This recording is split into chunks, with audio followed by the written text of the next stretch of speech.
the candles flicker. The dungeon's deep, the shadows thicker. A hero's tale in every line. Grab your sword, it's questing time. Roll the dice tonight, oh, roll the dice.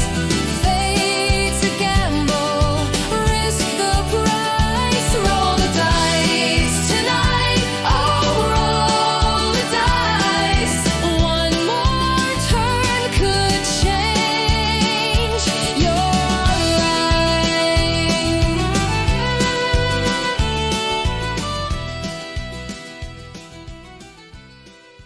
Very last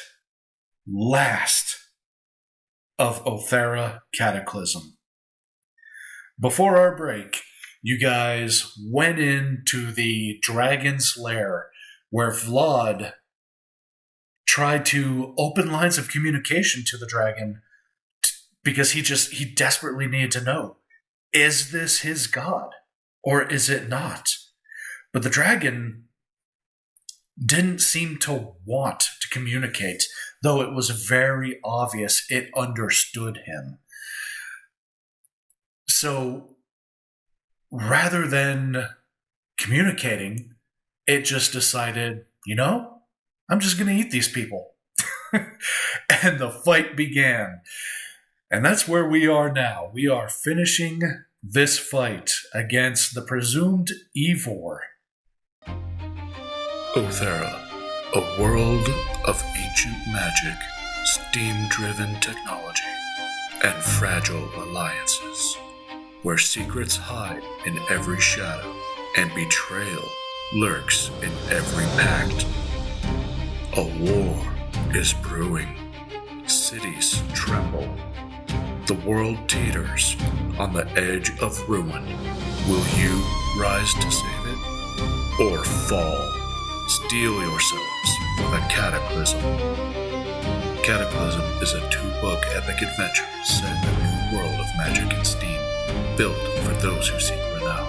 Explore Aoethera with 79 unique maps, 32 illustrated NPCs, and new monsters in the bestiaries of both books. Aoethera Cataclysm by CritHeads Gaming, exclusively on DriveThruRPG.com. Let's get some music going. Boss fight. Go. Dragon attack my queen. Alright. I want to turn the music up a little bit. I can't hear it at all. Really? Okay. I'm more than happy to. Well, this is the slower part of the music where it comes in a bit heavier. Sometimes tends to overwhelm. Yeah. Alright, so I turned it up a little. Is that better? No, I don't hear anything. Can I you can guys hear hear it. I can hear it. So I'm taking you use Mass Cure Wounds at level 5? Oh, yes I did. That was another reason everybody's still alive. Okay, I'm just trying to get my spell slot tracker right. Yep. I can hear it now. Okay, good. All right. It is the top of the brand new round. Scotty, who has been revived as a white dragonkin. You're up. What you got? I'm here to haunt your ass, you big red bastard. Actually, as I'm a dragon now, does that mean I have to have a Welsh accent? You don't have to. You can if you want. I can't do a Welsh accent. Can you do bad bunch of marbles in stereotypical your Japanese? Just put a bunch of marbles in your mouth and start using profanity. No, not really. Well, then okay. I guess you're still Scottish then. Even a bad Scottish. Right, well. How close am I to this dragon? You are right up on it. Right, well, what I want to do is I want to basically, using Oshigoshi's greed. Osoroshi. Oshiroshi. Yeah. Oshkosh Pigosh is greed. I'm going to load it up with an explosive round. Mm-hmm. I am going to leap up and I'm going to jam the barrel in its good eye and unload. So point blank range. So because you're calling the shot and you're going for the eye, it will not be an automatic hit. You do need to roll the attack.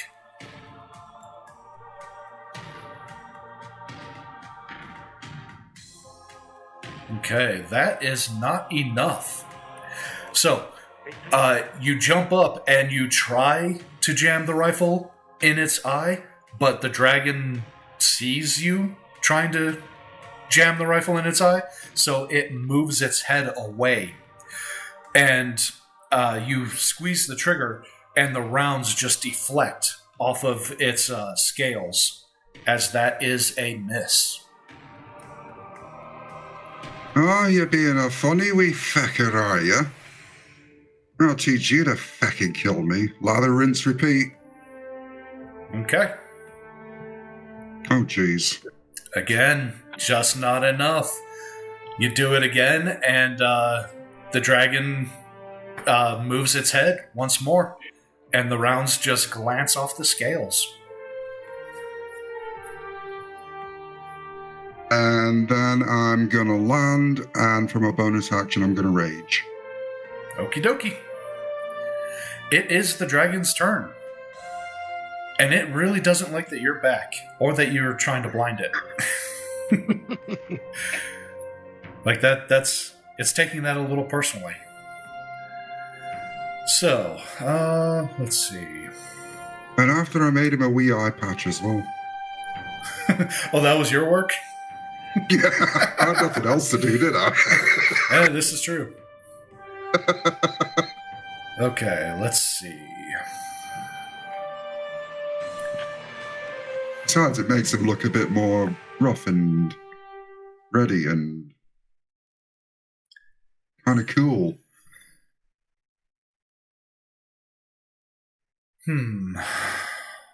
Okay. Oh, I know what that's gonna fucking... Shit. Yep. All right. I need a dex save from Scotty, Rosie, and Creth. Is this an elemental attack? Yes, it is. I'm going to have it before I even do the deck save. Okie dokie. I only got like 3 more uses of that thing. You might as well pull out all the stops. Might as well. All the stops. Is that half it for everybody or just for you? That's just for me. Gift of the Chromatic Dragon. I think I rolled a 10 last time as well, didn't I? I think you did.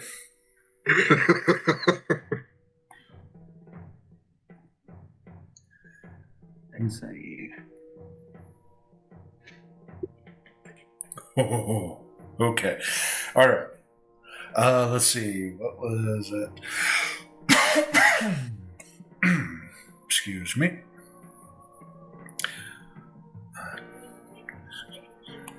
Okay.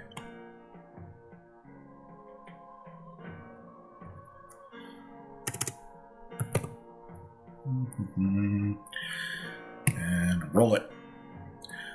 Okay, so Scotty and Creth take 88 points of damage. Rosie takes 44 as this dragon rears its head back and its jaw opens wide, its tongue presses to the roof of its mouth, and that clear fluid comes shooting out, igniting as it hits the air and engulfs this portion of the cave in fire.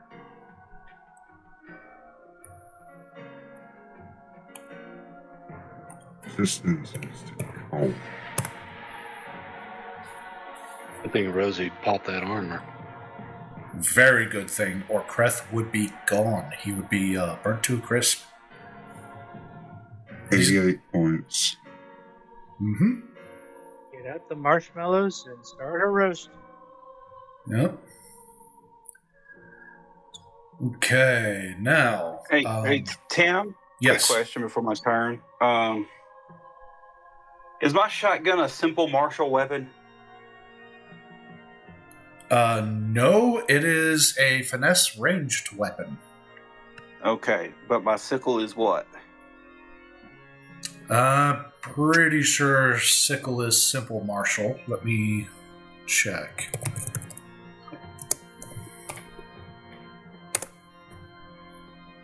And the concept of a shotgun being a finesse weapon is just, the irony is hilarious. Yeah, sickle is a simple weapon. Okay. Okay.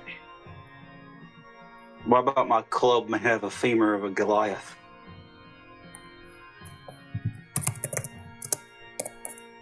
Let's see. Wedge his jaw open and start firing rounds down his throat. Also simple. I mean, okay, so I can't use that thing then, unless I touch someone else's weapon. You let me use it for someone else's weapon. All right. Okay, so,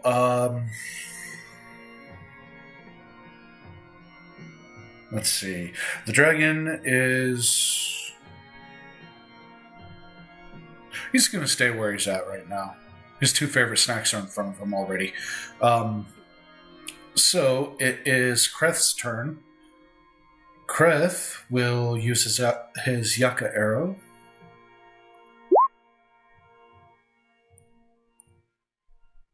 Oh. And that actually is a hit this time.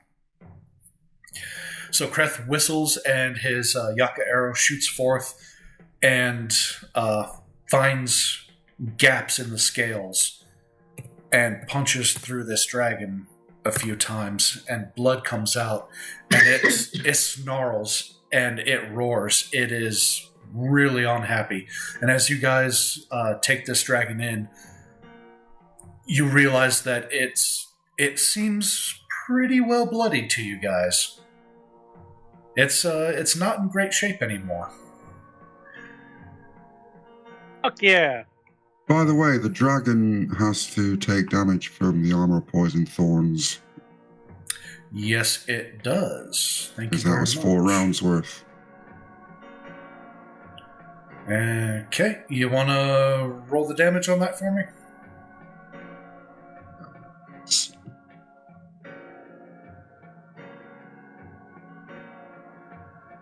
Half your level in d6 poison damage. So, being level Be 8d6. 16, that's 8. 8d6.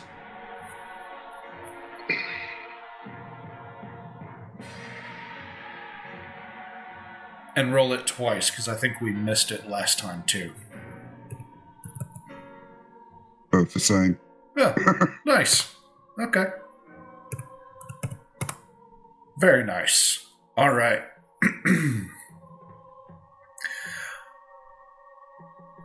Let's see. Okay, so that was the end of Kreth's turn. The dragon is going to use a legendary action. It will...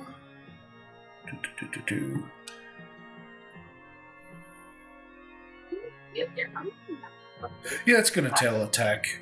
And it's going to tail attack Scotty. You really like Scotty. So 30 definitely hits. Yep. Yeah, it's mad that Scotty is alive after it already killed him.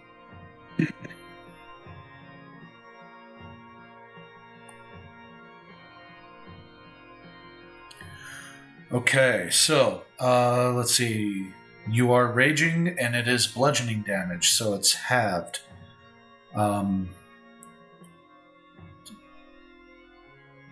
So 12 points of bludgeoning damage as this massive tail comes swinging down on you, Scotty, and wham! Slams you into the ground. Is that all you can do, lad? I've taken more damage from me mates than I have from you. And on that comment, it is Vlad's turn. Got any more explosives? No, but I do have clever ideas, as I often do. Ah, well, your fucking clever ideas got me killed, you bastard. Well, you look much prettier now, so you're welcome. Well, I was always a pretty fella anyway. So, leaning into Vlad's assumed lore, would it be correct to assume that the underbelly of the dragon is softer than the rest of it? You don't know. You've never seen a real dragon before. So there's a lot of unknowns here. You could assume that if you want, though. Well, assuming it's been hit by hand grenades, and that it could potentially be a little softer, I think we're gonna. So here's what I want to do. Let me ask this, and I can roll perception for it if you want. Does it appear that any of the illusionary Morios are real to the dragon? I would say that's probably more of an insight check.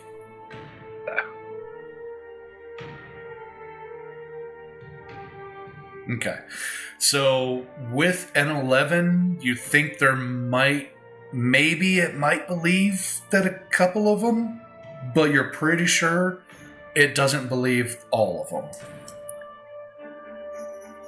Okay, so here's what I want to do.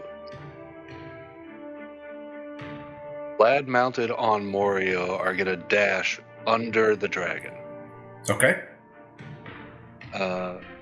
Morio's going to use its illusionary little helpers to confuse and make it appear like an attack is coming from multiple sides. Okay. When they get under the dragon, Vlad is going to attempt to stab his wakizashi and his katana into the dragon's belly and allow the forward motion to drag it down him, effectively, ideally, theoretically, eviscerating it. Interesting. Okay. All right, I like it. Let's see. So, okay. Here's what I want you to do. Okay. It's an attack roll to, I want you to make the attack roll. But I want you to do it at disadvantage. And here's why. This dragon does not believe any of these illusionaries. It knows that they're all fake. So it is completely ignoring them. Well, with me doing it again, there's an opportunity for another wisdom save from the dragon. Okay, so you're recasting. Okay. Let me do that wisdom save. But I'm not necessarily interested in creating more phantom copies, just utilizing the ones that I have. Okay. Is there any way that Scotty could aid with the distraction? Not really, no. Okay. Because Scotty's already, I've already had my turn. Yeah. And you've already been tail whacked, too, so. Okay. Yeah. So, I rolled an 18 and it has a very healthy bonus, a very healthy plus. Yeah. So that's a pass. Yeah. So, Okay. Make the attack with disadvantage. One last trick up my sleeve. Okay. Vlad wants to use... Where is it? Zephyr Strike. So, move like the wind, does not provoke opportunity attacks, one advantage on one weapon attack on my turn, one additional 1d8 damage. So maybe roll one normal and one at disadvantage? Or just do both at disadvantage? I will let you do Zephyr attack for one of them. So yeah, a straight roll for one and disadvantage for the other. Okay. We're going to use Zephyr attack on the katana. And disadvantage on the wakizashi. Both are misses. You charge underneath this dragon, and the illusions don't work. You instantly know this is not going to go the way you think. But you channel your Zephyr Strike, and you try for it anyway. But this dragon just like puts its back against the ceiling of the cave, and you can't even reach it. Oh, so he's backed up against the ceiling. Okay. Yeah. Well, Yeah. now that I'm under and behind it, I'll use my multi-attack to take a couple shots with Prickly Honor, and this is still directed at its underbelly, particularly that protruding area that seems to have been most affected by the grenade. Okay.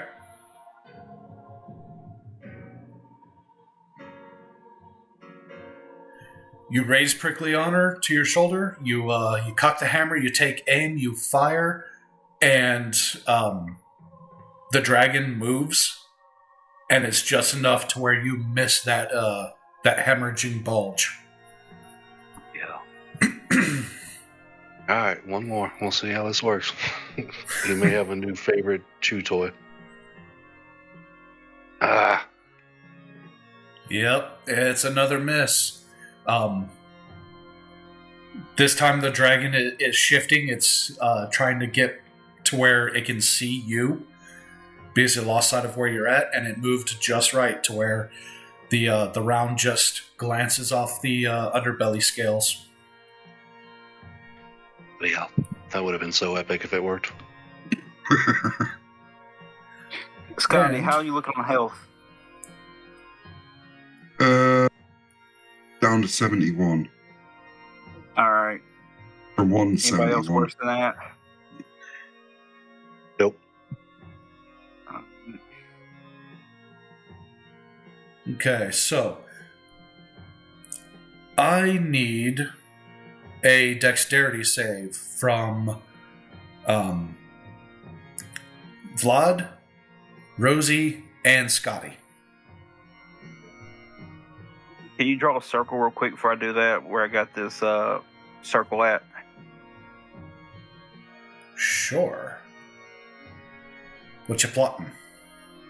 I'm about to make him blind. Okay. So I will go with Make it blue. well, yeah, alright. That'll be easy to see, I guess. It's going to be an ice spell. Oh. So everyone in that circle is blinded? When I cast it, yeah.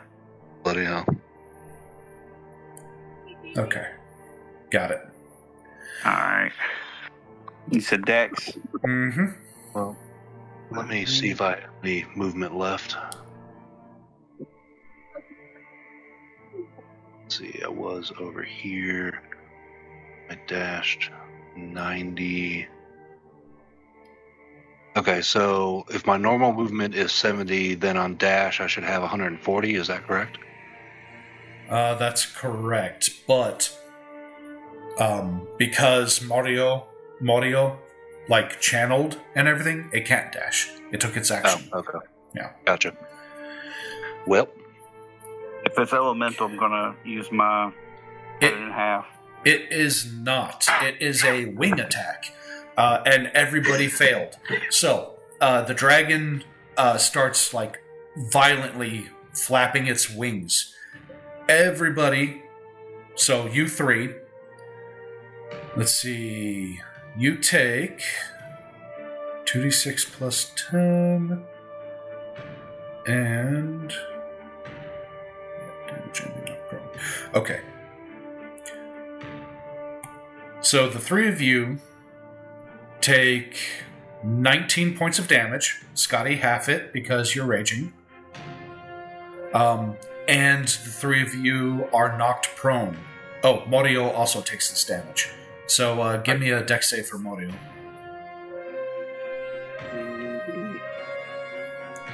Yeah, he failed too.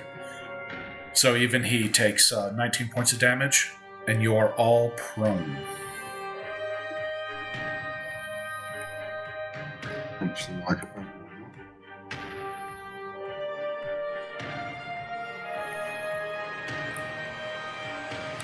Now, those illusions, they go away, right? Yeah. Okay. Is that the dragon's turn? No, that was a legendary action. Yeah, was that the dragon's turn? No, just Nope. a reaction, right? So I was just gonna remind you to add the poison. no, he already took the poison damage. He already took his turn. Okay. Legendary actions can be done at any time after another creature's turn. Okay. So, and that was at the end of Vlad's turn. So it is Ilaris. You said that the dragon was moving. Is he still facing the front of the cave, or is he facing the lot? He's still facing the front of the cave. He hasn't turned around. Like he was... That was kind of narrative to explain Vlad's miss. Okay. So good old bread and butter. Let's close around to the left eye. Okay.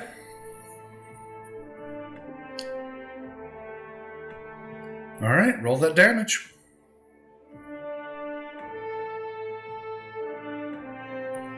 Okay, you aim, you fire, and like every time you've seen before, you do hit,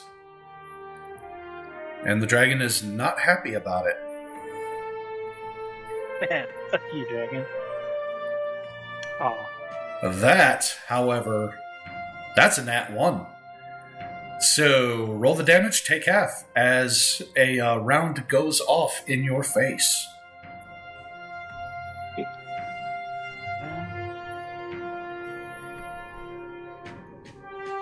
So 15 points of damage done to yourself.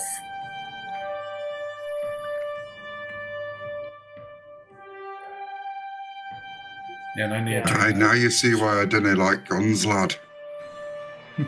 That's an attack, so it's not.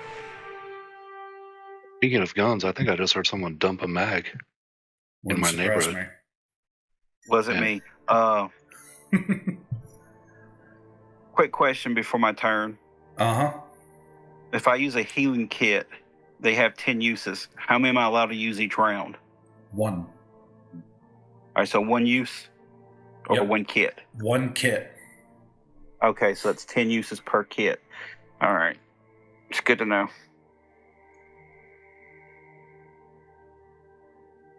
All right. Let's see. So that was 2 attacks from you, Lars. Anything else? Yep. What's up? I was just double checking something, but yeah, it's an ability check, not an attack roll. Okay. No, that's pretty much it. That's all I can really do. I'm not getting any closer to that, but I will do. Still scared of it. Yep. All right. Let's see. Rosie, you are up. All right. First, that circle is, I want to cast Sleep Storm level 3 there. Can you do that while prone? I'll stand up, of course, because why not? Cast Sleep Storm level 3 in that circle. So, Okay. let me. What are the details on that one?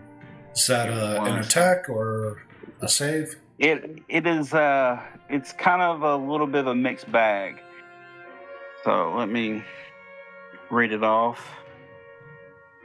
1 action, 150-foot range, 20-foot tall cylinder, and 40-foot radius or 80-foot diameter area. Concentration up to 1 minute. Druid, heavy obscurement. The area is heavily obscured, meaning vision is blocked, and creatures inside the effectively suffer from the blinded condition. Difficult terrain. The ground becomes slick with ice, having movement speed or walking speed through it.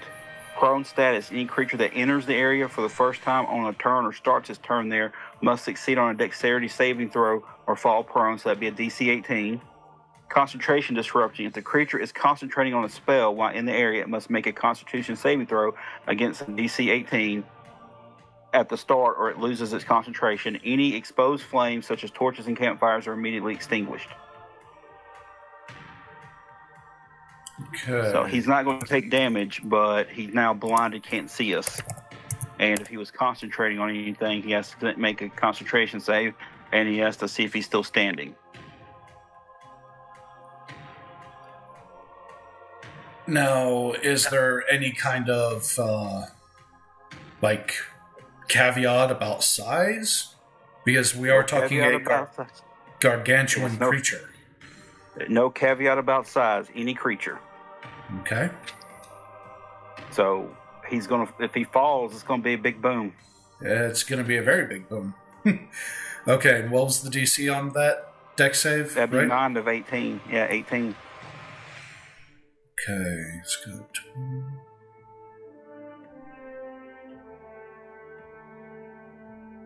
Okay. He succeeded his deck save. All right. Woohoo. No one dies of getting squished by him.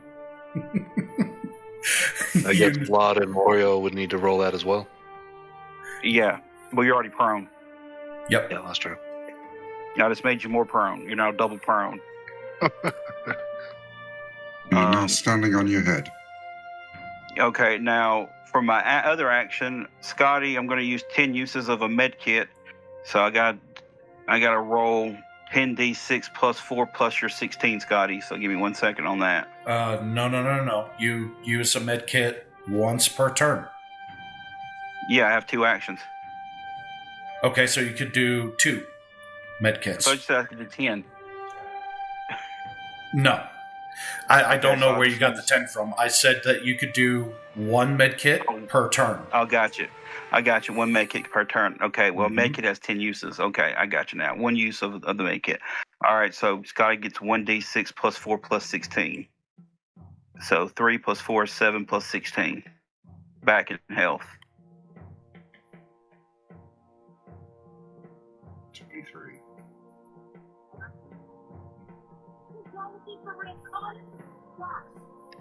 It's probably back to 85, which is respectable. Yeah. And then for myself, since I can't heal myself because I'm a robot, with that, I'm going to cast at level 4. Healing Word is my bonus action. Okay. That'd be 8d4 plus 5.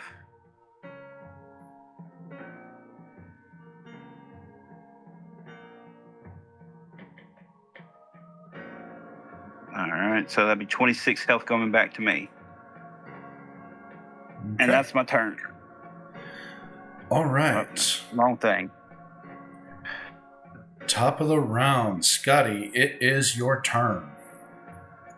Right, as I'm prone, does standing up cost me an action, or is that my movement? Half of your movement. No, I don't intend to really move anywhere, so that's good.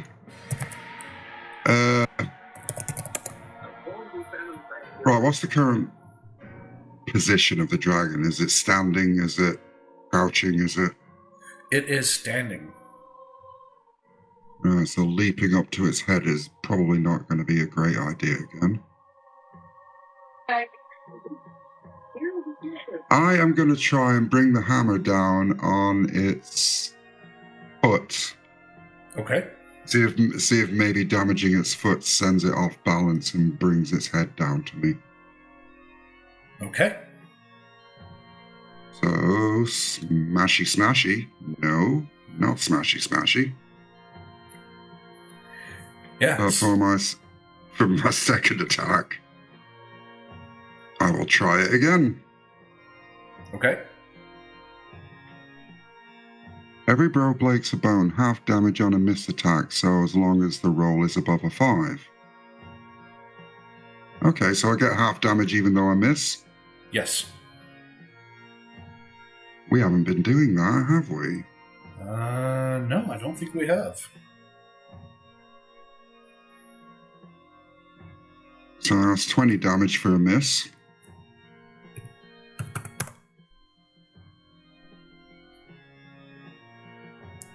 And for my second attack, I'm going to do the same thing. Okay. Actually, that wouldn't be half damage because it looks like you rolled. Let's see, that 13, you have a plus 10 to hit. That means you would have rolled a 3. So, Fair enough. yeah. But anyway. What about the second one? This says above a 5. Yeah. I rolled a 5. Yep, so we'll do half damage on that one. Okay. I'll be 31. Okay. 16. Alright, so, you raise your hammer over your head and you try to bring it down on this dragon's foot, and it spreads its toes. And you hit the ground between its toes with the first one, so you quickly bring the hammer up and bring it back down again. And this time, it's not quite fast enough, and you do break a bit of its talon off. Like trim its nails. Oh dear, cracked your nail. Whatever shall you do? Back to the pedicures. Alright, anything else? Well, I'm already raging, so there's nothing else I can do. Okay. It is really mad at Alaris now. So... Nice change to it being me. Is he trying to smell where Alaris is at? You don't know. But it definitely seems to know where everything is still. But yeah, it moves as much as it can per turn, which isn't much. Oh, he's lost his eye patch. And it's already in his half because he was on ice. Yep. So, yeah. So yeah, not much at all. In fact, I might need to back him up a bit. Oh, that's... okay. Alright. Now... still on range, but... did it... it did not. Okay. Alright, so Alaris is out of range for now, so it's going to attack Rosie. So it'll start off with the good old-fashioned bite.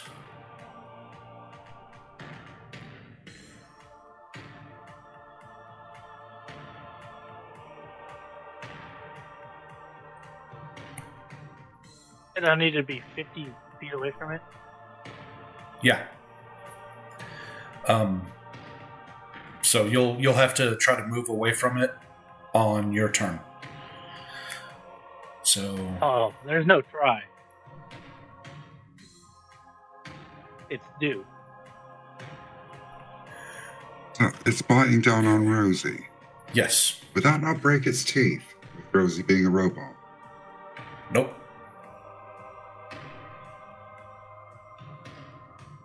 Worth a try. So he tried to bite me? Yeah, you take... let's see, 31 plus... What was the attack roll? Okay, so if you look at the chat window, you see that Yeah, I'm trying to 1d20 see it. with the 12? Yeah, I see it now. Yeah. Gotcha.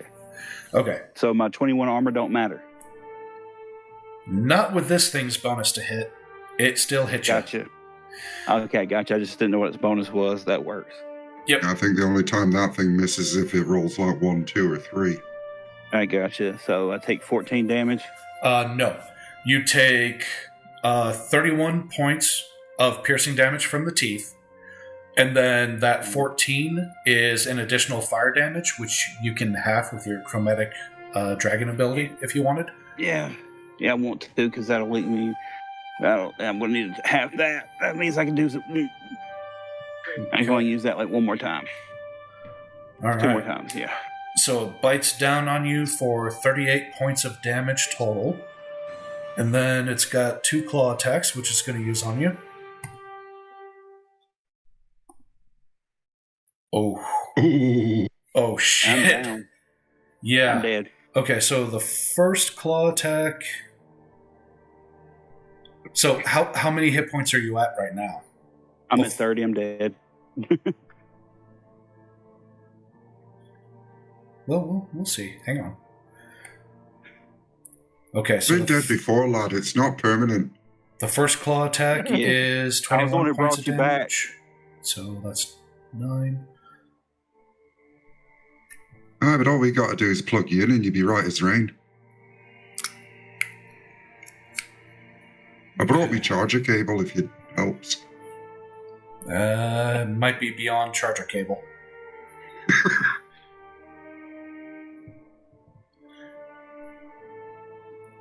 Emergency power. Okay, so what is your raw constitution score? Oh, my raw constitution score. Plus your Not modifier. very high. Not very high. So it'd be a +5 for my level. And then my constitution's a 3, so that'd be 8. No. Your raw constitution score. Raw constitution score's 3. No, that's your modifier. Yeah. So raw is.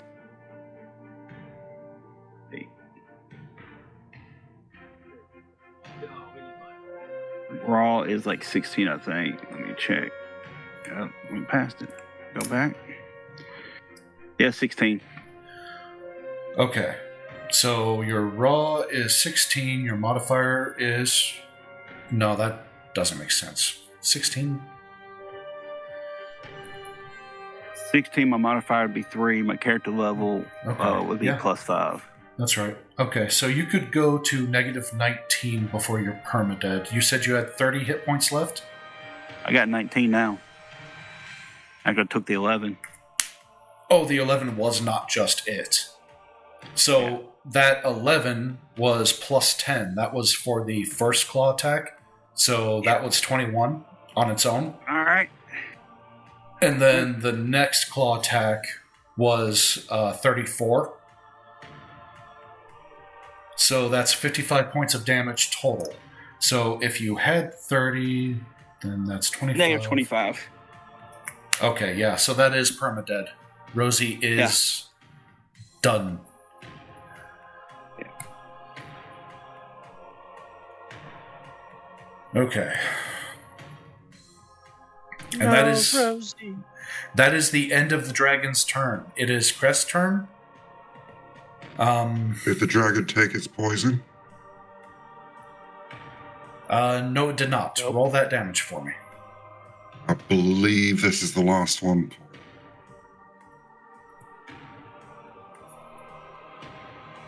Oh, God.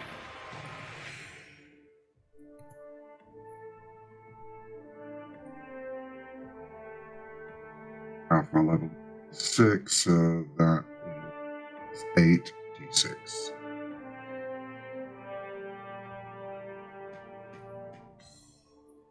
So that's 33 points of poison. Okay. Now, I know Kreth. It's Kreth's turn. I know he's got something that can pick Rosie up. I can't remember what it is.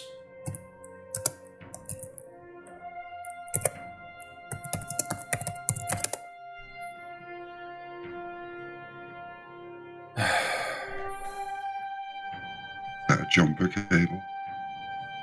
Okay. Revivify. Can restore a creature to life if cast within 1 minute of death. If the body is intact, and it is. Okay, cool. So there it is. That's what Kreth will do for his turn. He's going to cast Revivify on Rosie. Let me That's see. back with 1 hit point, right? I don't recall. So let me see if I can find that. Yeah, 1 hit point. Yep. So there you go. You're back up with 1. For about a second. Does it hit? I reset. No. No, the hit die are spent. So, Worth an ask. yeah, definitely worth an ask. The dragon is going to use another legendary action and tail attack Scotty. Let's see. So, yep, that's a hit. What is this thing's attack bonus? It's up there. It's stupid high. God, he doesn't know. Okay, so that is 26 points of damage, which you can cut in half because you're raging. As this thing tries to drive you into the ground like a hammer does a nail. All right, Vlad, you are up. Okay, so Vlad and Morio are going to stand back up, obviously. Mm-hmm. Are they blind right now? Is that what I'm saying? Yes. Okay. So I guess the only thing they can really do is kind of make their way along the wall.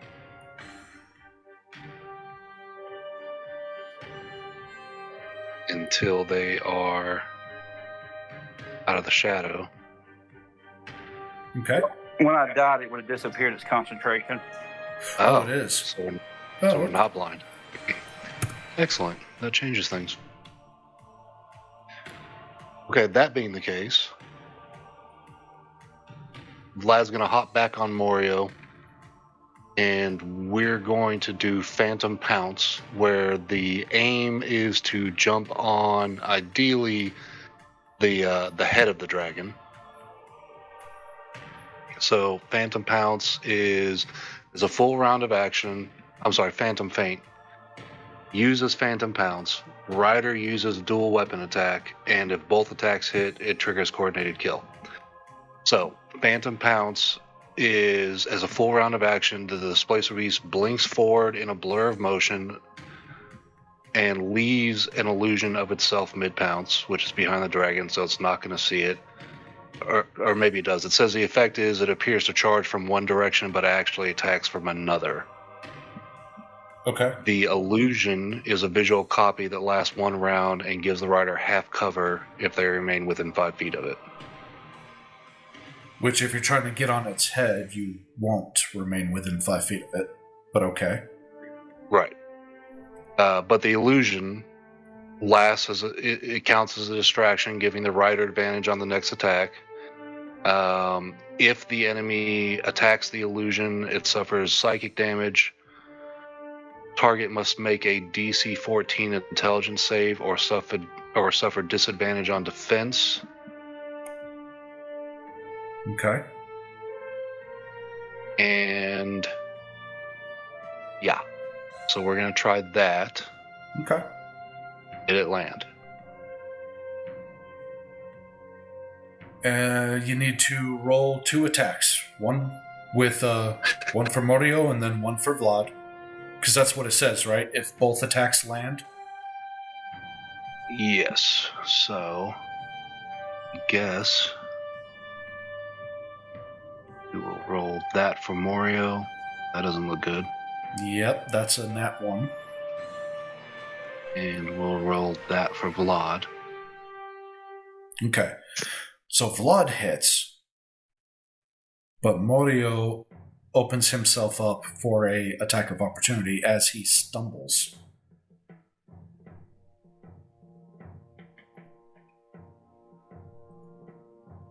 Oh, okay. All right, so go ahead and roll the damage for Vlad. Okay, so the question is, did they get up on the head? That sounds dirty. Yeah, it does. I'm going to have to roll no because Morio failed. Okay, so are they not on top of the dragon at all? Are they under it? Like, where are we at? Under the dragon. Okay. So Vlad's going to just be swinging at the soft underbelly. theoretically. So, well, here's what happens. I'll narrate it for you. Vlad and Morio go to pounce on the dragon, and the dragon doesn't even pay attention to the illusion. At this point, the dragon just knows, or seems to anyway. So Morio goes to pounce at the dragon at the same time that the dragon reaches to claw attack Morio. It disrupts Morio's concentration. He's not able to make the leap correctly, but the dragon also misses Morio because at the same time, Vlad is coming at its head with the katana. And you don't stick the landing, but instead you stab the katana into the dragon's snout and kind of pull down, drag down, causing that 37 points of damage to the dragon as you fall. Okay. So Morio is going to be somewhere here-ish, and Vlad's going to be somewhere here-ish. Mm-hmm. Okay, so while Vlad is under him, he's going to use his two-hand fighting to swipe at the dragon's throat from underneath. Okay. With his wakizashi. That's a miss. Okay. And then he's going to use his multi-attack to cast Conjure Barrage. One piece of ammo creates a cone of duplicates with 60-foot range. All creatures must make a dex save. 3d8 damage on a fail, half on success. In a 60-foot cone, you say? Yeah, so that would look something like... So Morio is going to need to do this save as well. Well, I mean, he could angle it away from Morio. He could do something like, that. Okay. Alrighty. Maybe catch the eye. What's that dex save again? That is... It just says dex save, so I guess a regular dex save. But if it's against Vlad, his dex is 17. Okay. Yep, so he makes it, so that's going to be half damage, right? Yep. Okay, roll the damage.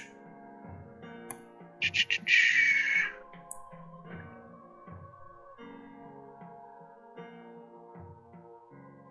going to be that.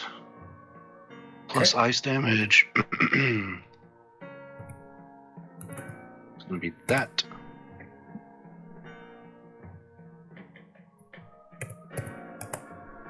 Okay. And then... Go ahead. Oh, no. I was just saying, okay, got the damage taken care of. Go ahead. And then the last thing he's going to do is he's going to take another swipe at the underside of the dragon's throat with the katana. All right. That's a miss. Bloody hell. Yeah. You go to swipe at the dragon's throat, but it's barely out of reach. All right. Well, I guess I still have some movement left, right? Because I was technically riding on Morio. Yep. So, whoops. I am going to run away.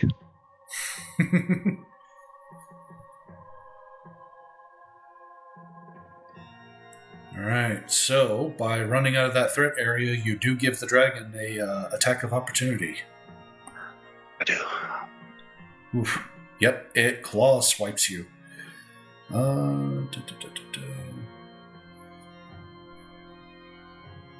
For 28 points of damage.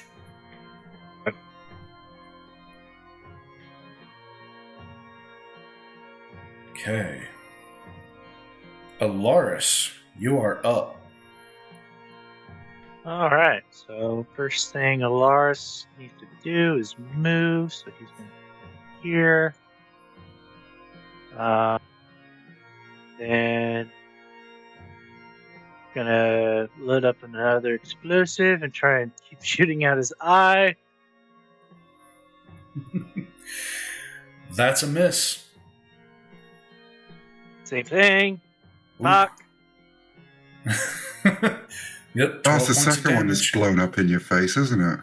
I know. I'm taking more damage from myself than I have of this fucking dragon. Friendly fire get you every time. Yeah, especially I know. with you guys. All right. Yeah, so that's 12 points of self-inflicted damage. What else? Nice. That's all right. Let's see here. You know what? I want to chuck a sandwich as hard as I can, like over here.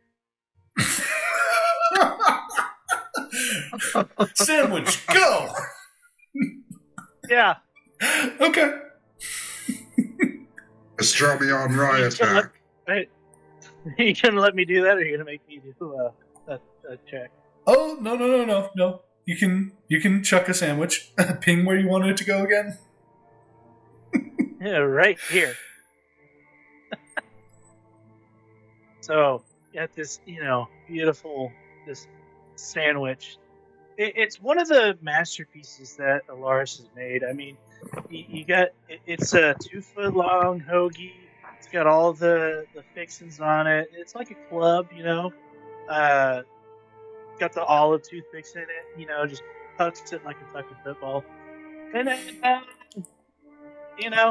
maybe it'll catch up with it. He doesn't know, but let's see. If Why'd you not make a hot dog and use a stick of dynamite? Well, I don't have any dynamite, so. Huh. Okay, got the hoagie, got the lettuce, with the tomato. Yeah. It's a well-crafted sandwich, like very appetizing. It looks delicious. Please, gods, eat the sandwich, not me. Oh my gosh. I don't know if that wisdom save was enough. Let me see. I think it is. Yeah, it is. Which, this was your last round being afraid of it anyway. But there you go. You are no longer afraid of the dragon. Yeah, eat the sandwich, fucker.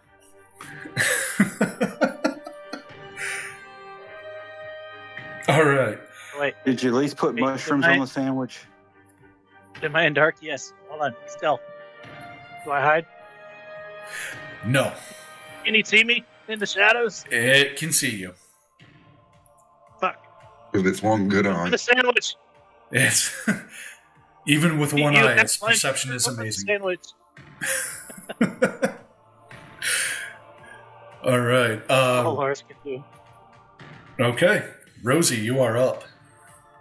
I'm about to burn some high-level spell slots, but none of them are going to be directed at the dragon, unfortunately. Okay. All right, so I'm going to use my level 6 spell slot to cast Investiture of Flame. The hell is that? It is a druid spell that I added last game when you told me we were going to be fighting a dragon. Flames race across your body, shedding bright light in a 30-foot radius and dim light an additional 30 feet for the spell's duration, which is up to 10 minutes or concentration. The flames don't harm you until the spell ends. You gain the following benefits. You're immune to fire damage, and you have resistance to cold damage. Any creature that moves within 5 feet of you for the first time on each turn ends takes 1d10 fire damage. You can use your action to create a line of fire 15 foot long, 5 foot wide, extending from you in any direction you choose. Each creature in that line must make a dexterity saving throw. Creature takes 4d8 fire damage on a failed save, half as much on a successful one. I'm just tired of taking fire damage. Okay. And you said that was 60 feet of light. Is that right? 30 feet of bright light and an additional 30 feet of dim light. Okay. Yeah. Okay. But the more important thing to that is I'm immune to fire. Yeah. Okay. Tired of that. That hurt. That to linger. I don't like that. I get to burn people. They don't get to burn me. Now I'm going to burn a level 7 spell slot to cast Mass Cure Wounds on everybody but the dragon. Okay. I believe Mass Cure Wounds is like let me read, make sure.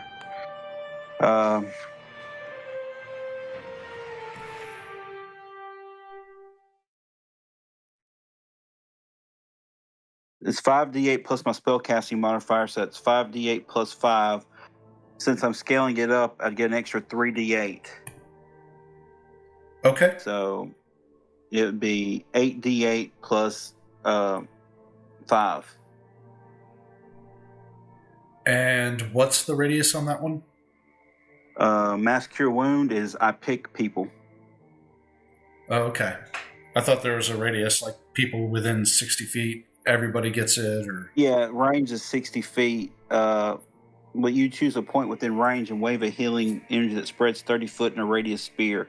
So it's 60 foot and then 30 foot around that spear.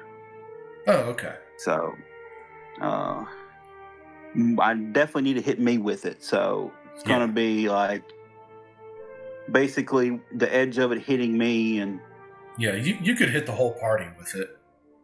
Yeah, so that's 8d8 plus 5. So okay, roll it up. Healing. Let's see what everybody gets. Yeah, it's healing.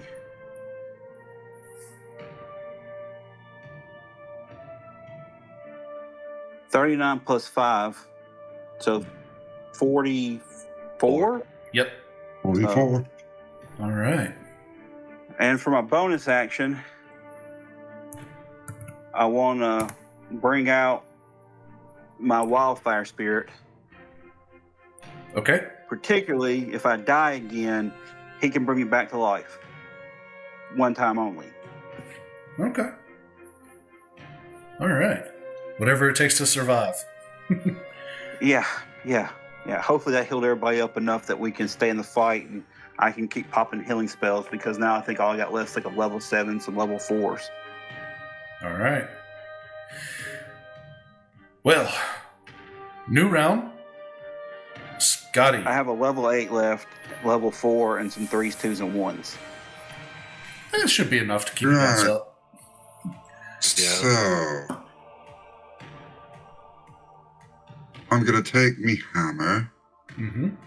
I'm going to leap up and I'm going to try and give that nasty great red bastard a black eye. Okay. I'm going to aim right for the eyeball, but Okie dokie. hopefully Love I how we're can... just trying to get its vision. Nope. Nope. That's a big old But you miss. did level 5. Hmm? You rolled level 5. No. Hey, He has a plus 10 to no. hit. That means he rolled a 2. Yeah. if Scotty ends his turn 5 feet from me, he's gonna take fire damage. So same thing with the dragon. How far away from you do I need to be? Gotta get 5 feet away from me. You don't honestly think dragon take fire damage, do you? Oh no, I just he has to at least pretend. Oh, Let his scales glow a little bit. oh, it's so hot. I'm Crawled going out you of know a what we call it fucking right now? volcano, but it's so hot. You know what? Move You know up what I mean? there, You so know what we have in common right now, though. Huh. I'm not taking fire damage either. Yep. I'm going to move up there so I'm not provoking an opportunity attack, and I'm going to swing at his... Well, I wouldn't be able to get his eye because I'm nowhere near it, but I'm going to try and go for like... Let's see if I can break his hip. Okay.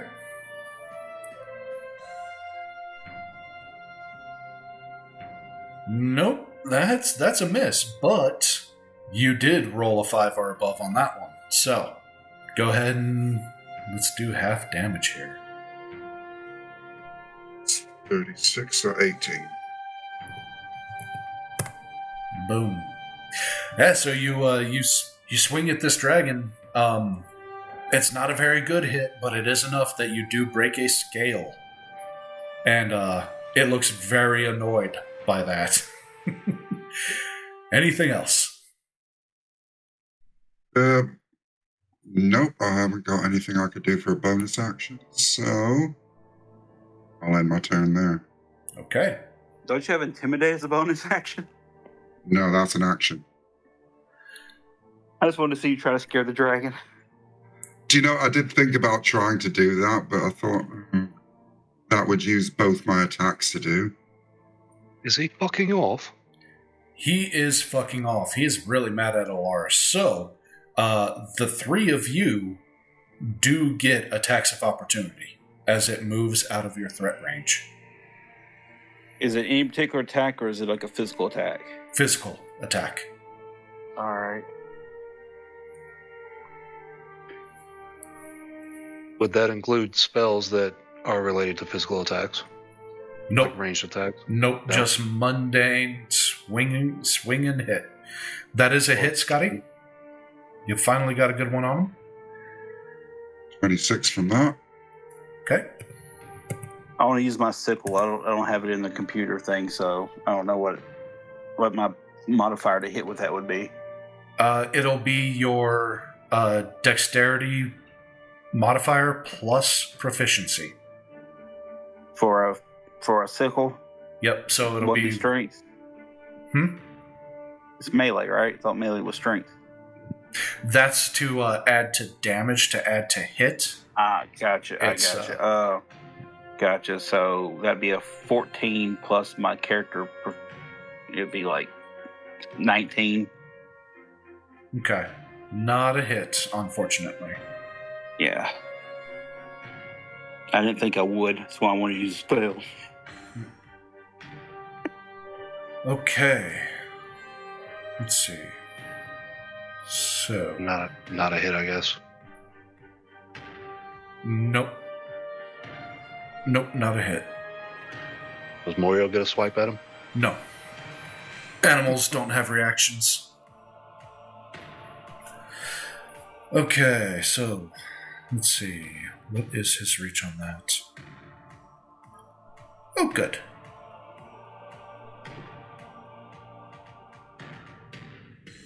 Alright. So it doesn't have enough reach to claw attack you, Alaris, but it does have reach to bite you. So... Okay. Yep, so it does get its teeth around you. Let's see.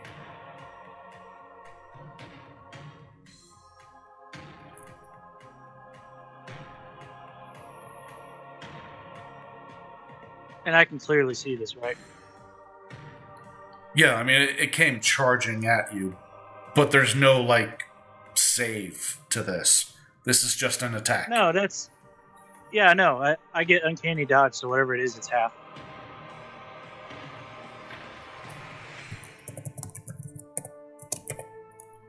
I can never remember how all these things work. It's way too much. Way too much. D&D has too many rules. It's not too many rules, it's too many abilities. Yeah, uses your reaction. Got it. Okay, so that's 30.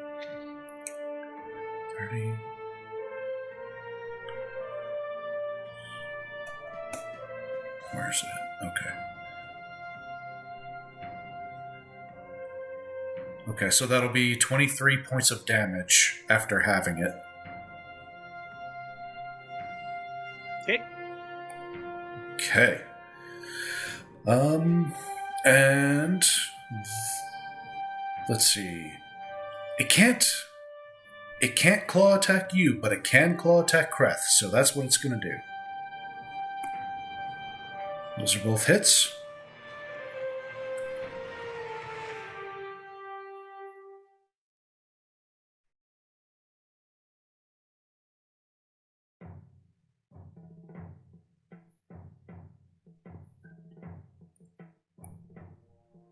Oof.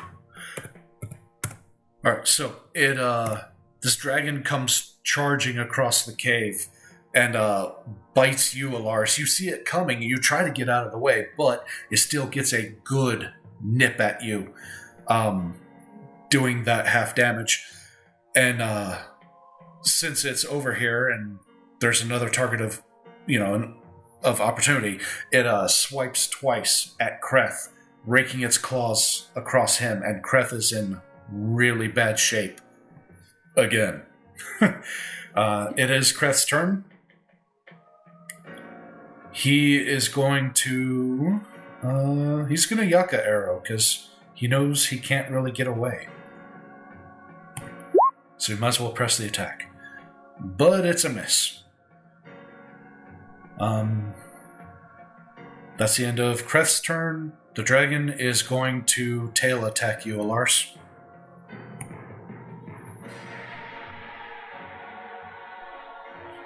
Okay. Yep, that's going to hit.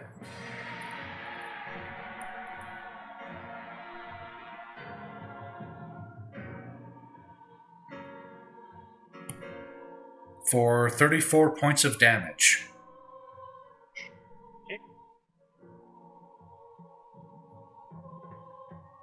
And it is Vlad's turn. What's the approximate ceiling height? Approximately 40 feet. Maybe 50. We'll call it 50. That's fun. Yeah. Okay, so first thing Vlad is going to do is multi-attack with Prickly Honor. Okay. So we're going to take 2 shots.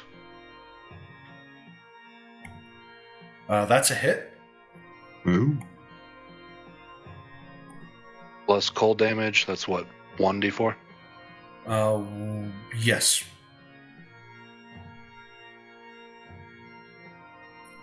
And then he'll rewind and do it again. Okay. That is not a hit. Okay. And then for his second attack turn, he's going to cast Jump on Morio, which allows Morio to triple its jump distance, which is 40 foot mounted. So technically that would now be 120 feet. So Morio is going to jump the full 50 feet and then close the distance to land on the dragon's head. And when he does, he's going to do Death from Above, which is... Where is it?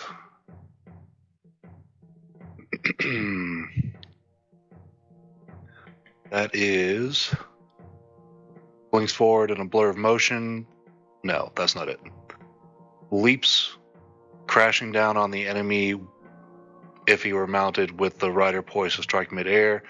Impact of the landing causes 1d8 for every 5 feet of height in damage. So that would be 5, 10. That'd be 10d8. Yep. Okay.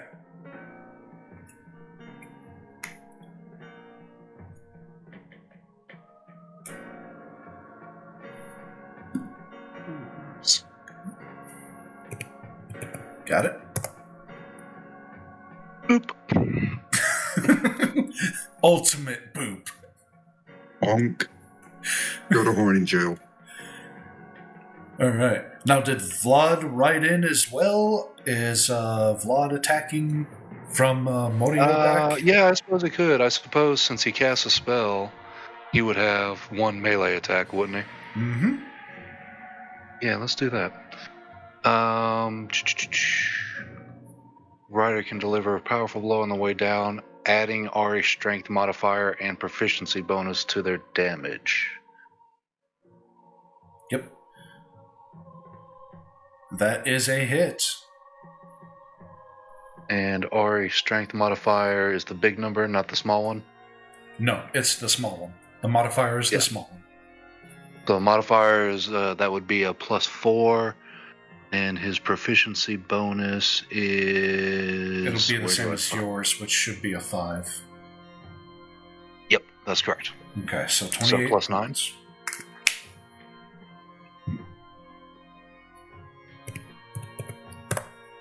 Okay. Yeah, so you come running up. Mordio comes running past you. You grab on with one hand and mount onto him. And he does that leap and comes down like all claws extended. And you with your Wakizashi poised, ready to strike. And you guys hit. Boom! And it is a good hit. That Wakizashi sinks all the way to the guard. And Now I have a handle. Yep. But if you leave it embedded, then obviously you can't attack with it again. So No, you'll have definitely not leaving it embedded. Okay. Separate. Unless I can retcon, instead of using the Wakizashi, I use that legendary that I just picked up. I guess we can't do that. I already rolled. That would have been a great idea, though. Well, if you want to re-roll for the... well, actually, they do the same damage, don't they? 3d6 plus 4... Yeah, and Contemplation was 46. So add one more d6 of damage to it, and yeah, we can retcon that. Nice. Oh. Right. No. It also does 1d4 bleeding. Yep, roll that for me.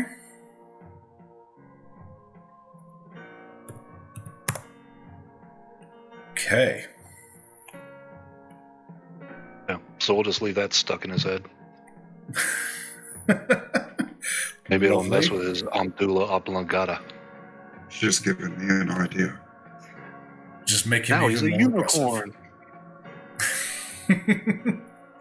I've got a hammer and that looks like a nail. All right. It is Elaris's turn. How much movement do I get if I dash? You cut out there. How much movement do you get if you what? Dash. What is your... It's double your normal movement speed, which is... Your normal is what, 40? I believe so. 30. 30? Yep, 30. Oh, okay. No. Your speed is 40. Oh, is it? Oh. Yeah, so if you dash, you will get 80. But dashing is your action, so... No, I get dash as a free action. Right, that's right. Fucking rogues. God, I hate rogues. Yeah. So I will dash right through him as a free action. I will use my other free action to disengage. And then I will continue to move my 40 feet. Well, there is going to be a attack of opportunity. Not if I use my free action to disengage. Well, disengage, then dash, yeah. Okay. All right, yeah. So now I'm all the way on the other side of this motherfucker, and I'm going to shoot him again. Okay. Please don't blow yourself up. That's a miss. Glances off the scales. That's a hit. I think we could say AC is 24 at this point. I mean, bravo. Took us long enough. Yeah, you figured it out. Now, if only you can figure out that hit bonus, huh? Probably the same. 50. It's plus 24. No, it's not quite that high, but it's close. Probably be plus 18 because that at least lets you one or two miss. I don't think you've managed to miss yet with the dragon, have you? Once. I did miss once. Okay, so Alaris, that second shot. You missed me with a tail attack that when I can't that's about the yeah, there was that one. Yep. Alaris, you cock your Widowmaker, and as you run like underneath this dragon, And you spin around. When you get as far as you can possibly get, you cock the Widowmaker and you aim, and you see the dragon's butthole, and you're like, oh yeah, I got this. And you send a round right up Main Street. Supersonic suppository.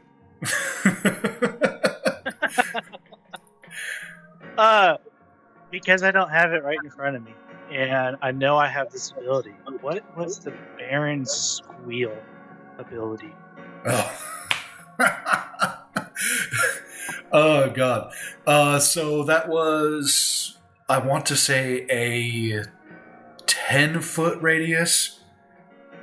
Anyone that hears you within that 10-foot radius pities you so much that they cannot do lethal damage to you. They can still beat you up. They just can't kill you. I forget. Yeah, and then what was the success on that? I don't remember. I think it's a wisdom saving throw from those that hear you. Okay, well, that dragon's pretty fucking smart, so... Yeah. But I just don't remember what it was. I just remember what I had. I didn't know if it was like, if I do it, and it's just like, well, he's already aggroed at me, so he's either going to continue coming at me, or...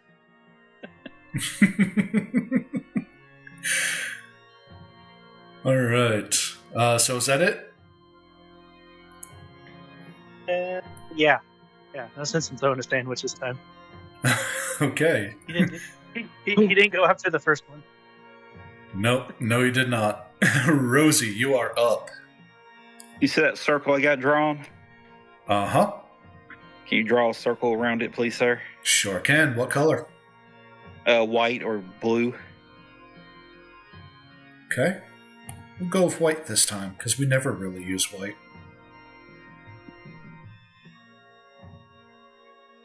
And what are you calling down on the dragon this time?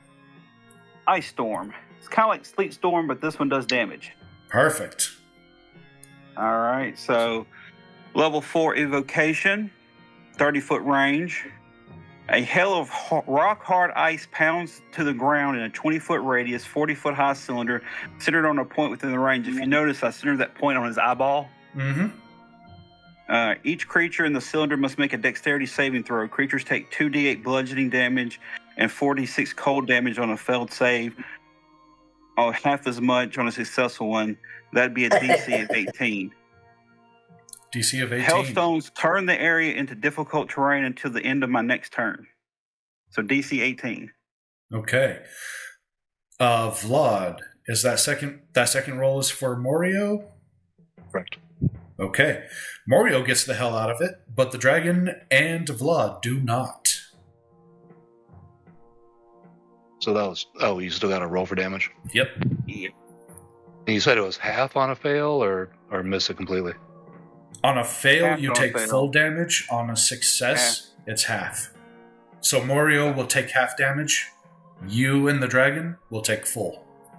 So 2d8 bludgeoning, but the thing I'm really hoping is going to do some damage is that cold damage that's about to come up next.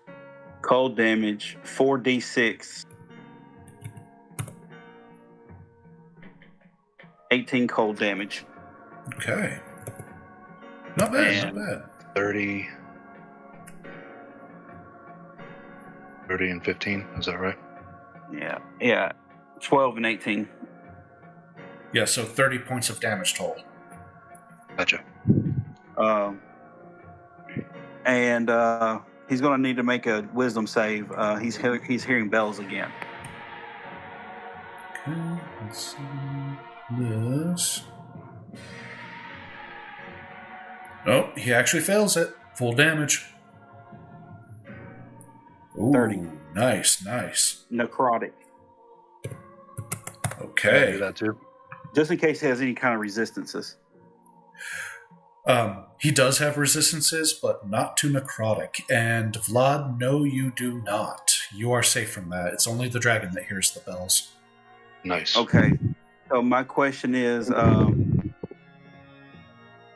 how far is not Lars, but Crest from me? Oh, let me measure that. Oh, He's out of range. I can't get to him. I was going to try to teleport him closer. All right. I'm going to use my movement to kind of move away from the dragon. okay.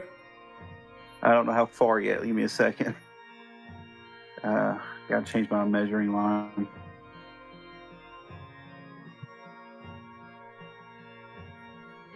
Yeah, I'm going to go back 40 feet away from him, and I'm going to end my turn. Okay. Brand new round. Scotty, you are up. So 40 feet of movement. Mm-hmm. That takes me to where I want to be. Okay.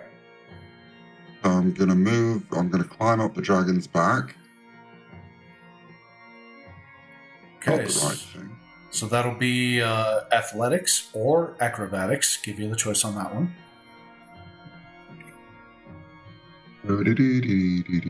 I'll take athletics because I got a +10 on that. Okay. Using sheer strength to scale this guy like a rock wall. Yep, plenty. Yep, you're up there. Right, there is still the hilt of that sword sticking out of the dragon's head. Mm-hmm. So I'm going to take Bone Eater and I'm going to smack the dragon in the head and drive that nail directly into its brain. Okay. The DC on this one's going to be real tough, but go ahead and roll that attack. Right, I'd like to put a fate on that then. Please do. Have you seen the video where there's two dragons riding another dragon? Because it's happening right now. I forgot I had to use my I inspiration. wish, lad, because the Online Safety Act won't let me. Go ahead and roll that D6.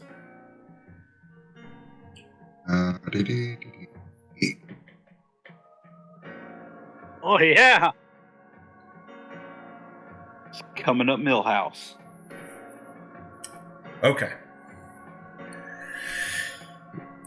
So, here's what happens.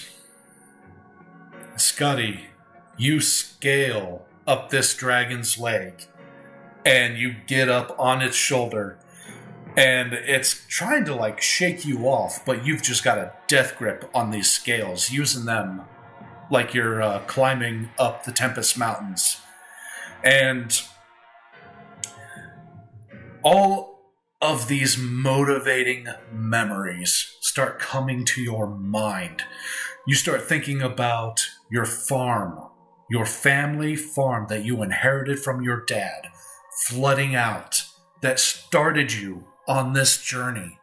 You start thinking about making your way up the Tempest Mountains with Rosie and with Kreth and with Eurypterid, and meeting these adventurers and the memories of going into the Tempest Mountains and encountering the elves, encountering the weather generator, meeting Amber's betrayal.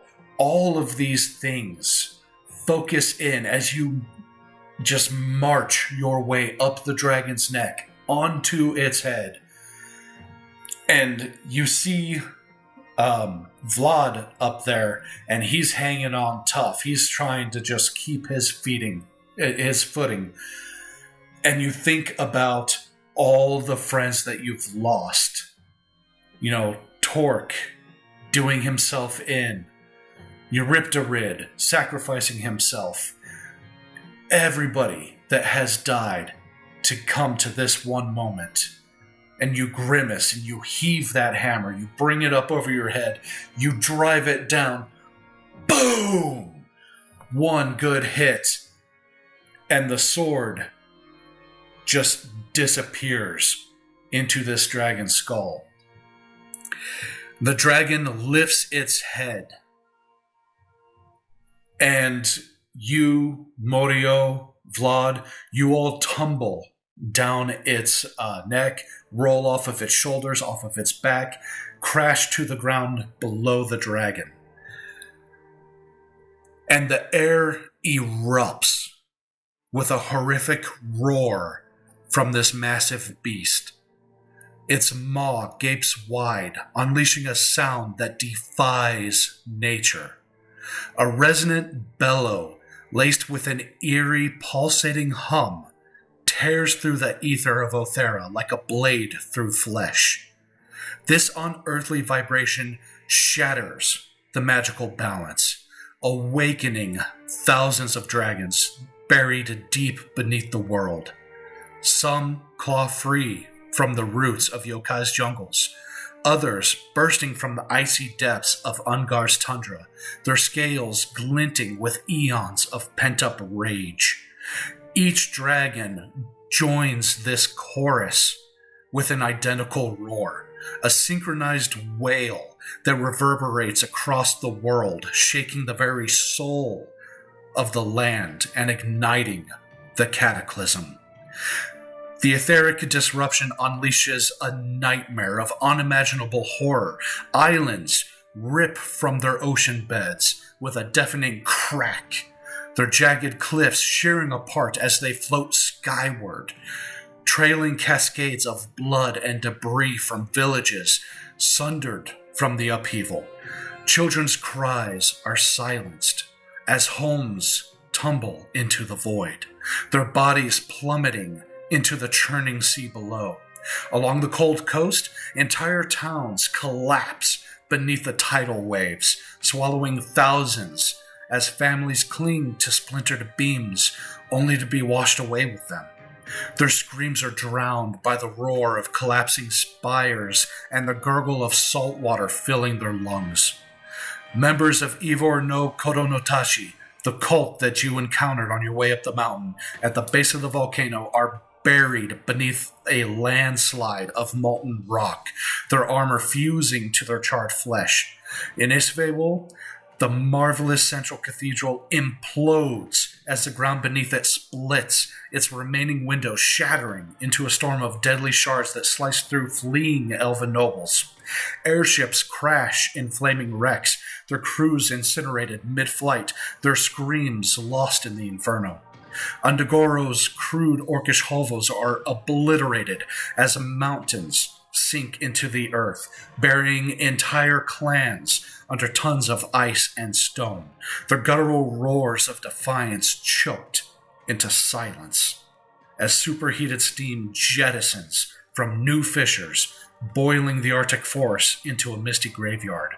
Simultaneously, new lands thrust upward from the ocean, jagged spires of black rock piercing the waves, impaling fishing boats and their crews, who flail helplessly as salt water mixes with their blood.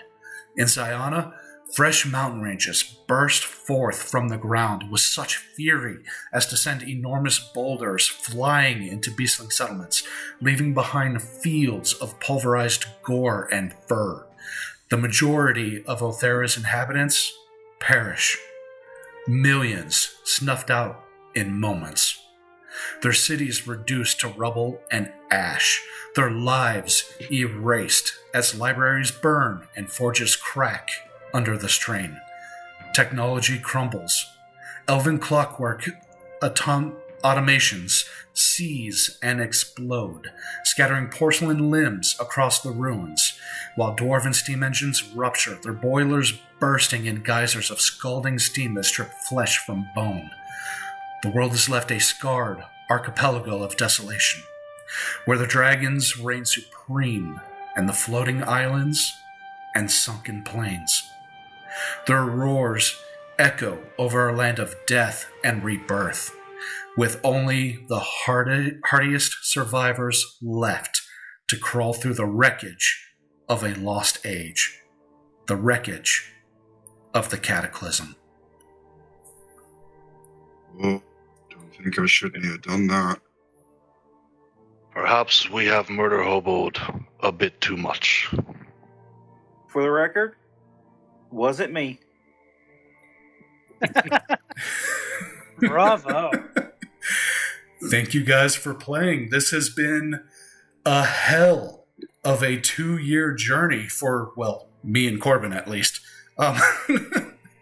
And Duncan, I know you've been here almost as long. Yeah, pretty close. Year and a half. Man.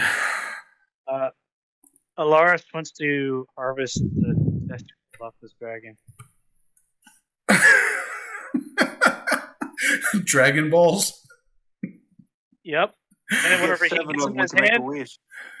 that's Yeah, exactly we what went I was ahead. going to say. He was gonna hold up 2 and go, what? 5 more, we get a wish. Yeah, sorry, I messed up your joke. My bad.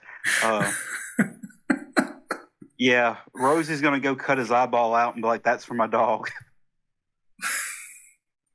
Vlad's going to take about a dozen teeth, some smaller for a necklace, some larger to forge weapons. The Man. talons are probably too big for that. Yeah. My whole thing is, normally I take something like a bone to make a weapon out of, but yeah, I can't carry that, so I'm just gonna take its eyeball and be like, "That's for my dog." Because if this dog was humanoid, I could bring it back to life, but it's not a humanoid, I can't. Man. Alaris will take a tooth for his necklace, completing the set. That tooth is I almost as think- big as Alaris. I think the skull's going to be a bit too big to take with us, so yeah, I think I'll grab a tooth as well. You can make a tiny house out of it. I'm gonna look over at Scotty and be like, "You look different." Is it an improvement, though? I'm not sure. I haven't seen a mirror yet. I don't know what I look like. I'm gonna shine up my forearm and put it up to his face. Scotty sticks his hand down his kilt. Hey, but I seem to be packing a wee bit more now, though. This is the way. I look at Alaris and go, "We only need 3 more now." That's right.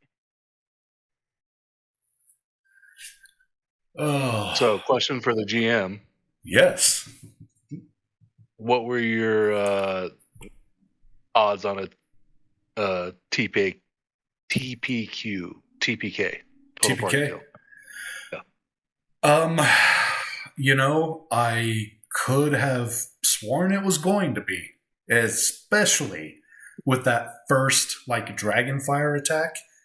Mm-hmm. Holy crap.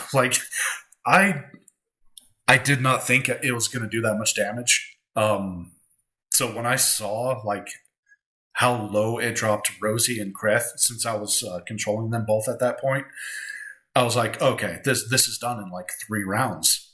There's no way. I didn't think it was going to go that much further. I thought, yeah, I'll be lucky to get 2 more rounds. Yeah, it cut everybody in half. Yep. Yeah. What really I think saved you guys is the Dragon's Breath recharged on a 5 and a 6 on a 6-sided die roll, and I just could not hit that fucking 6. So, or that 5. I kept hitting 1s and 3s. So the breath only recharged that one time. You know what's really funny, though? If Alaris was in the path of that Dragon's Breath and he just saves his deck save, it would have done 0 damage. I think we got lucky that we was able to bring Scotty back as well, because I'm not sure that... I don't know. Would you guys have been able to take it down without? It definitely helped because everything that we did, every blow that we did helped damage it some. I think if we didn't use the fate dice and all the things that Vlad had for the grenade, we definitely wouldn't have taken it down. I used all my high level spell slots for healing. I didn't attack him with 1 high level spell slot. I was saving that level 8 for another mass cure wounds if I needed to. Yeah, and I think that was. I think that was the key. Was you was keeping everybody up so we could just hack away at it. Yeah, and I Yeah. went down. I was like, "Oh crap!" Because if I'd have had my I think bird it was up, funny. what was I that? still think it was funny until the last round. Alaris did more damage to himself than the dragon did to it. Yeah. That's because I was Alaris like- pretty much stayed out of its way. Yeah. Because Like- my plan was I was going to immediately cast Investiture of Flames at the beginning of the battle, right? Mm-hmm. Didn't get a chance to. Mm-hmm.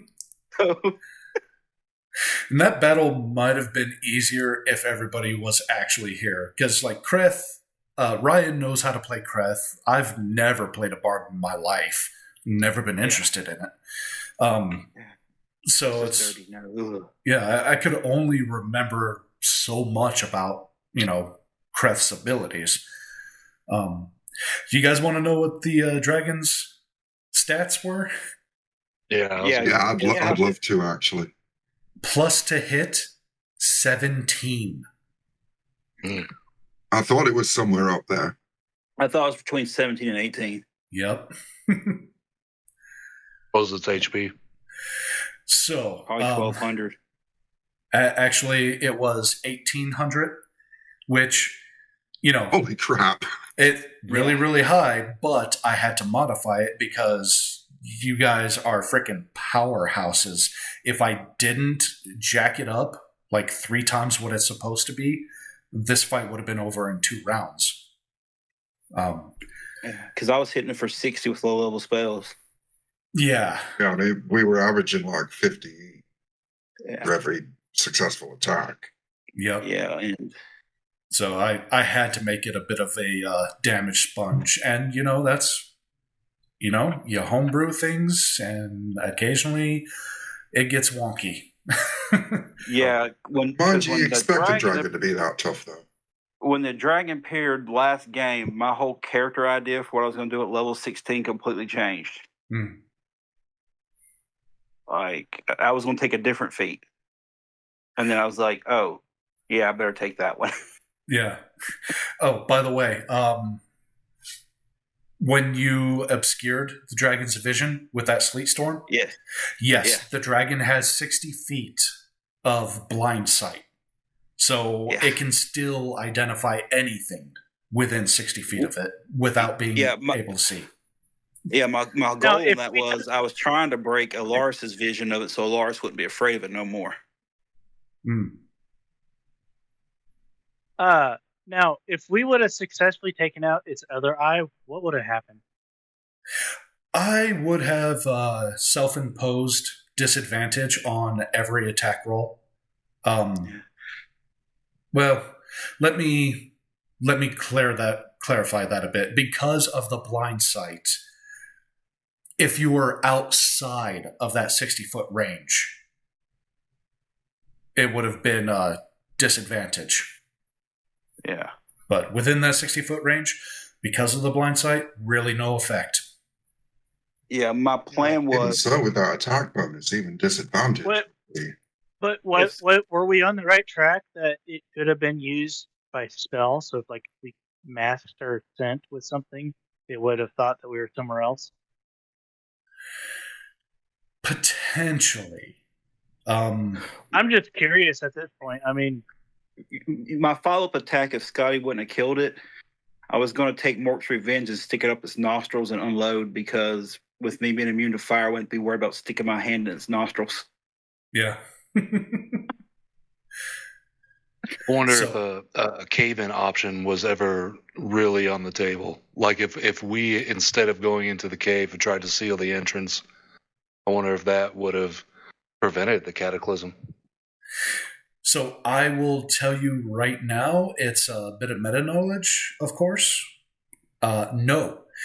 So when the PTN bomb went off in destroying Meridian, it awoke this dragon, and this dragon was below Evor's Forge.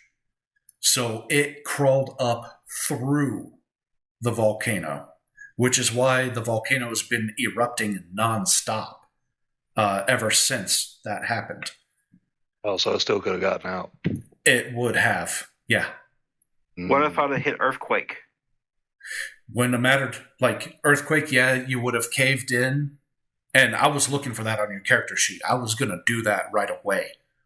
Yeah, I didn't put it in there because I hadn't update my character sheet since level 9. I just kept it on Gotcha. paper. Yeah. So I was going to do that right away, but I couldn't find it. So I was like, okay, well, mass heal. Yeah. Yeah. But It's a level 8 spell, and it basically wrecks house on pretty much everything. yeah, but it would have been the same thing. Like, it would have caved in on the dragon, and you guys would have been like, oh yeah, we got this. And then the dragon was going to come busting out of the cave in. Yeah, because the thing is, it keeps shaking and rumbling for like a long time afterwards, and it keeps like splitting the ground and constantly doing damage on the environment around it. Yeah. Using it in a city would be disastrous. Oh yeah. Well, and using it on a volcano, knowing that it just keeps going, that would have been disastrous too. I mean, you you So would have been really responsible for burning down all of yokai. So I wasn't planning on hitting that one. I'd had a sunburst spell because tsunami also been too dangerous. Like, I went through all the permutations of everything I can do, and like basically I added reincarnate and I added investiture of flames, and of course I had those ice spells since we're about to fight the orcs in ice, and so then it was just a matter of trying my best to keep people alive without dying, which I didn't do a good job of. I died. Yeah. Yeah, but Krith was able to bring you back. Yeah, luckily. Scotty got a facelift. What was that? And Scotty got a facelift.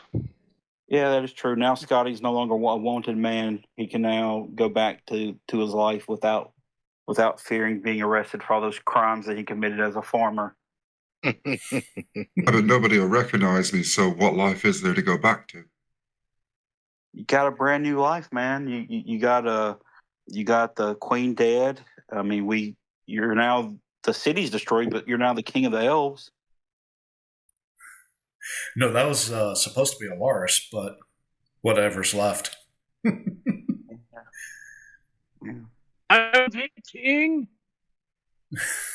I kind of imagine that Scotty would now be sort of pondering whether to go and find a big ass diamond worth 1,000 gold or not.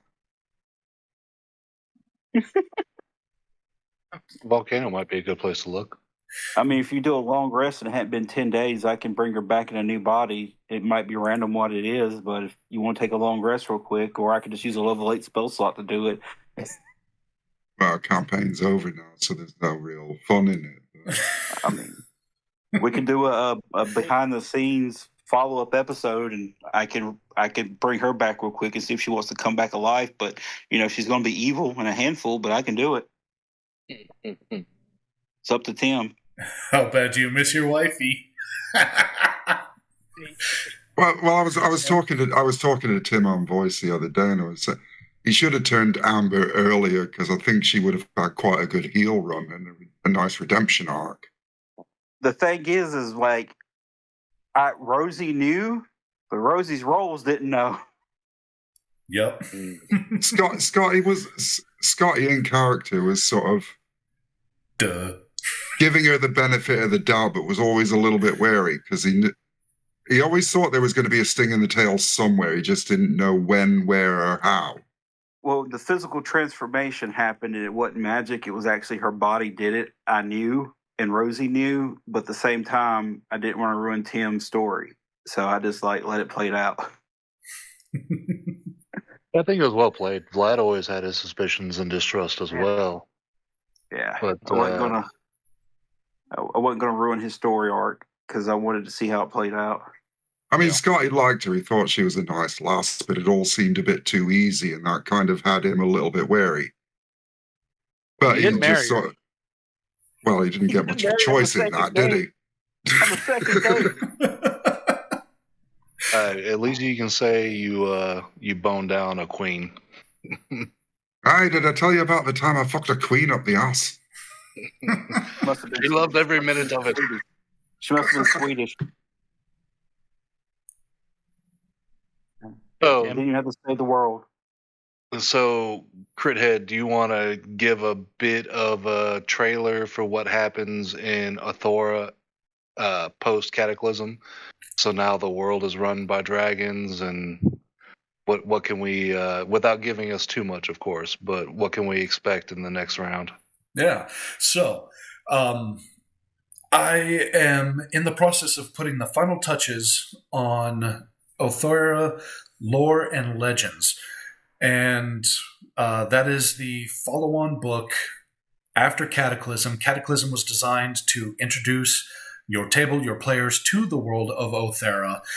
And Lore and Legends takes you into the next step. It'll be 150 years after the Cataclysm, and the world has changed entirely. There are, as I said earlier, there are now floating islands. Technology has been set back. Magic has been completely upended. The ether, where magic comes from, that encases the planet of Aoethera, has been shredded. So now there's going to be pockets of the world where magic doesn't even work. But then, of course, all things in balance, there's also pockets in the world where magic is intensified and your spells are now twice as effective. So, Tim, big changes. Yeah, go ahead. One of those cult members down below, can I kind of identify any of them at all? Not particularly. You never met any of them before. I'm going to try to use reincarnate on one of them, see if I can start my own religion real quick. The cute elvish one? Yeah. As a matter of fact, in Lore and Legends, a few things that you'll see is Rosie does actually start a cult.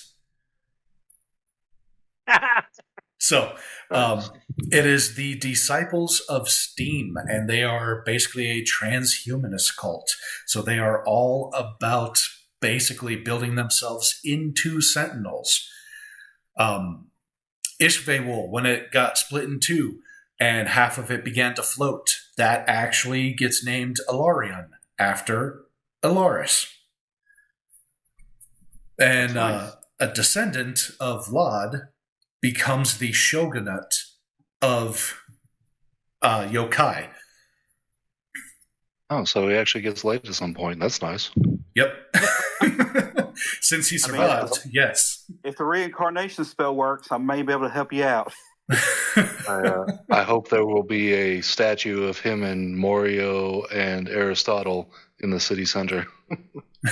Well, at this point, I think I think our group would either be famous or infamous. So I think we'll probably definitely be hearing about all of this again. Well, you guys were on track for infamous, but you are definitely now famous. I'm pretty sure I was feared. Oh, yeah. Still are. Infamous if we died, famous since we won. Yep, pretty much. Yeah. It'd be interesting to see whether Scotty did bring Amber back. Roll a D100. Let's find out. Actually, yeah, that'd be. That'd probably fuck up Tim's entire plan. Oh, no, at this point, it doesn't matter, because when we come back to Aoethera, it'll be 150 years from now, so all of y'all are going to be dead. So it don't matter. I mean, there might be parts of Rosie still kicking. Oh no, but it will affect the lore. Yeah, to a point. Side piece. I mean, Scotty would end up having descendants and stuff like that, whereas at the moment, oh yeah, no, he could absolutely have descendants. So at the moment, all of his descendants are ending up in Kleenex. Yeah, you could absolutely come back and play a descendant of Scotty's. Half goat, half dragon. But when we do come back to Aoethera, it will be more emergent. While I do have ideas in mind, and we are going to move forward with quests that will be available for purchase, just like Cataclysm is. The overall story is going to be more emergent than this developed adventure module was. If Amber comes back a 54, she's going to be a half elf. I actually thought the kind of a just punishment for her would be to actually bring her back as a fox kid. 66. What does it say for 66? 66. Oh, perfect. Lightfoot halfling.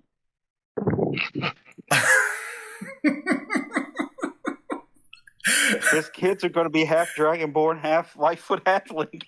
Oh my god, that's messed up. Lucky. He's going to get lucky all the time. Well, personally, fellas, I haven't played D&D since high school, and I thoroughly enjoyed this. I really liked playing a ranger because it seems like, and I could be wrong, but from some of the stuff I read online, it was kind of like a underpowered class. Like it's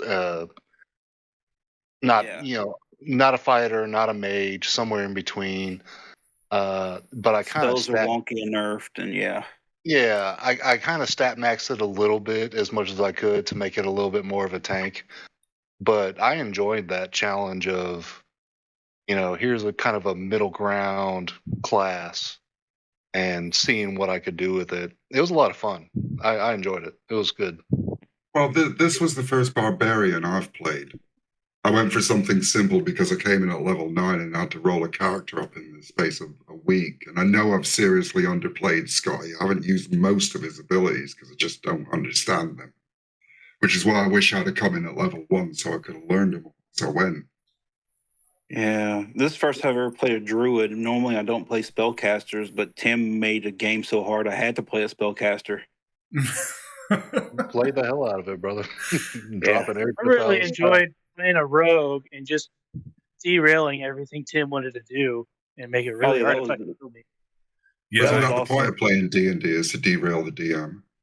Yeah, I tried to play along and help you guys out as much with your schemes as possible to try to, make it as much chaos as possible. I've got to say, Corbin, I really fucking hate rogues now. I didn't coming into this. I did not hate any one particular D&D class, but I really, really hate rogues now. Reliable talent is just that's just cheap. Oh my god! That uncanny dodge. He didn't even let me. He didn't even let me get to level 20. I was waiting to fucking be able to use that fucking 20 ability. Oh yeah. Like basically after like 15, you can't really he can't miss a skill check, and like there's a bar class that does that too. Yep. And I'm like, you think I'm min-max? Good lord. Oh yeah. I mean, high level D&D, you don't have to min-max. You're broken anyway. Yeah. So I can't roll, so I have to make a character design where I don't roll. Yep. Y'all know I can't roll. Every time the elves step to y'all, miss. They're supposed to be professional soldiers. They can't shoot for nothing. With the stormtroopers of the D&D world. It was just our intimidating presence. It just, make them tremble just enough. At 20 and we're soaring.